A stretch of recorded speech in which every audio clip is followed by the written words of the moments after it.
Today, we are speaking about parenting and communication. Really?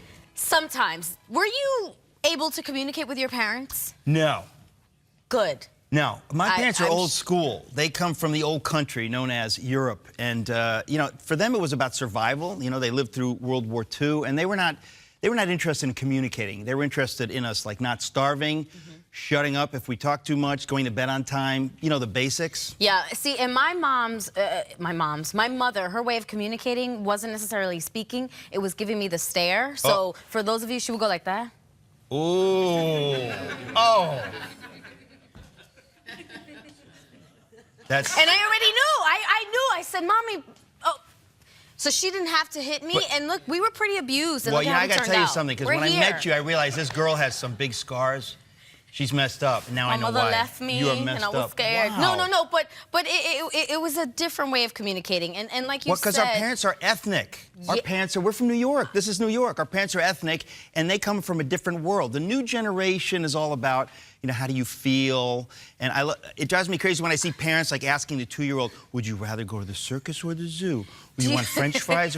That's true. Like, that's wow. true. You're asking the 2-year-old to make the decision? Nah, you might want to back it up. And I know, like, oh, you have a voice, and it's so important. And, you're like, and I'm all about finding your voice, It's all about creating a monster. That's the goal. That's the goal. Yeah, a monster. But it is important that kids, you know, utilize and understand how to use their words and communicate feelings, because I believe a lot of kids these days don't know how to communicate how they feel. If I say, hey, how are you feeling today? Well, I was bored in school. That's not a feeling. That's something that you were doing, but feelings. Right. Well, I have to say that a big part of parenting, and I'm a parent now of a teenager, and you are? That's scary. Yeah, you should pay attention. I've said that like 20 times on the show.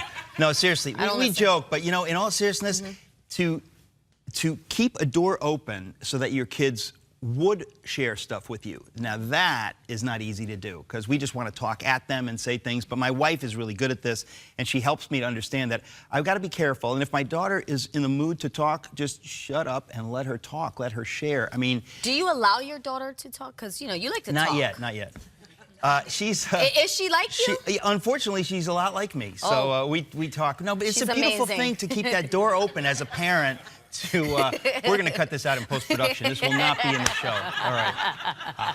No, I'm sure your daughter is listen, to even have a father figure today, where we live in a fatherless society. And I'm not just a father figure, I'm a father. Right? Sometimes. Okay.